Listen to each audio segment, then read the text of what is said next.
will Damian Harris be Dearness Johnson and Justin Jackson? Are you viewing any of them? Okay, there's no way you can view Dearness Johnson and Justin Jackson as a must start right now as we speak on Tuesday. Are you feeling that way about Damian Harris, who has Denver? They've been good against the run. We'll see how they are without Jarrell Casey when they face a good team, not the Jets. Then a bye, then San Francisco. You've got, all right, yeah, Harris, Dearness Johnson, Justin Jackson. Are you viewing any of them as must starts? And really, that's mostly just about Damian Harris. I think Harris will be close to a must start just by the nature of the position and the fact that he's going to theoretically get a lot of work against Denver. That's a game the Patriots should stay competitive in for 4 quarters instead of 2. And Johnson's going to be one of those. He's going to be better as a flex, probably closer to a low-end non-PPR flex. Harris is a starter in non-PPR for me for sure, and he is a borderline starter in half and PPR, just given the nature of how this game should go. I mean, just keep in mind, they were on the road.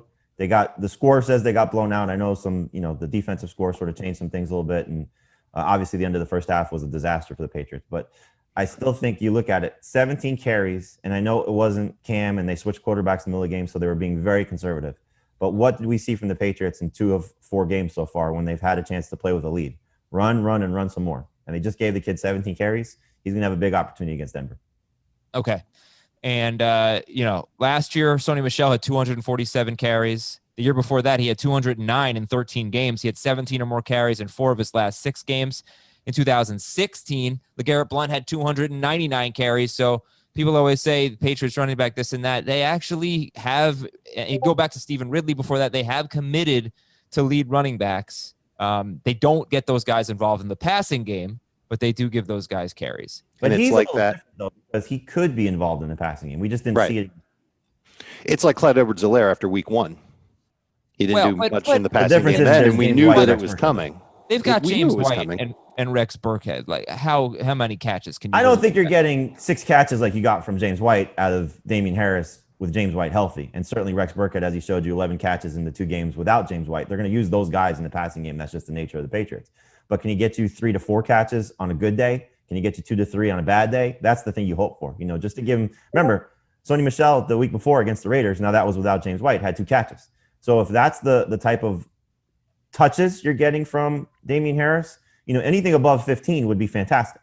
And so, the fact that he had 17 carries in his first game on the road at Arrowhead on a game plan that they just probably threw together because they lost Cam in the middle of the week, so this was just everything on the fly, and you got to be excited about just what the start could be for Damian Harris. You forget that the game plan also meant having to face a Chiefs defense that dared them to throw. They knew that they didn't have their best quarterback playing, so they stacked against the run. Yeah, well, the Chiefs also didn't have their best defensive player on their defensive line. Doesn't mean they didn't know to focus on stopping the run and saying, all right, Brian Hoyer, we'll take our chances with you. Okay, so give me who's other than those 3 guys? Bridgewater, Dalton Schultz. I mean, he's 60-something% roster. Right. Schultz would be it if he's still out there. Yeah. Schultz will be the number 1 player to add if he's still out there. And that includes the running backs because you're getting a top 10 tight end at this point for what he's shown you in the 3 weeks. The receivers are certainly interesting. You got to be excited about T. Higgins and what he's shown you over the last 3 games with the amount of times that Joe Burrow's throwing the ball. If you need a short-term fix, Scott Miller. Doesn't look like Chris Godwin's going to play in week 5, short week. They're playing the Bears. He's been productive on a minimal scale for 2 of the 3 games. Last week was his best game, so hopefully that's something that carries over. And then you look at 2 guys that hopefully can continue to play well at the receiver spot. Laviska Shenault, again, 2nd in targets last week. Hopefully that continues. And then the other guy is Alshon Jeffrey. That Eagles receiving core is an absolute disaster. And if he does come back, you're getting a number 1 wide receiver who's been productive in the past with his quarterback. And so targets should be there for him. Hopefully production as well. There are so many bad matchups, though, for some of our favorite players. Like Dearness Johnson is facing the Colts. They've been great against running backs. Justin Jackson is facing the Saints. They've been great. Scott Miller is facing the Bears. I do not think they've allowed a touchdown to a wide receiver yet. No, they've been pretty good. Their secondary is playing well. Alshon Jeffrey's got, Pittsburgh and Baltimore, I think, in his next 2 games. Right. These aren't must-start guys by any stretch. But I think you look at it as, targets are available. Opportunity like for Scotty Miller is available. The Bucs just lost 2 of their pass catchers. One most likely the rest of the season, and the other guy, Chris Godwin, has a hard time staying on the field right now. And so Tom Brady likes him. Jeffrey's going to step into a big role. We just saw Carson Wentz play very, very well given the way that he's looked for the majority of the season. against a good San Francisco defense, at least on paper, on the road. And so, getting Jeffrey back, that I think is going to be something that they lean on. Do you have to start these guys? Hopefully not, but there's certainly guys worth putting on your bench. Jamie, did you mention Robert Tonyan? Robert Tonyan will be the second tight end to add. Yeah, right. I don't know how many people are going to run to pick him up because of the bye week, but you should. Just looking at what he's done, things are going to change when they get Devontae Adams back, but, he's now got 5 touchdowns in the last 3 games, and he just beat up on the punching bag. So, take that into account. He's still a tight end getting involved with a great quarterback that's down receivers in their offense. So, yeah, he's in that category for sure. Atlanta, not only is their defense horrible, they lost 2 safeties last night. DeMonte Casey, a starter, being one of them. So and that was on top of 2 starting corners. Right. Crazy. So Ian Thomas might actually be in play if you need a tight end. Yep. He's barely rostered. And, he's had almost no role this year.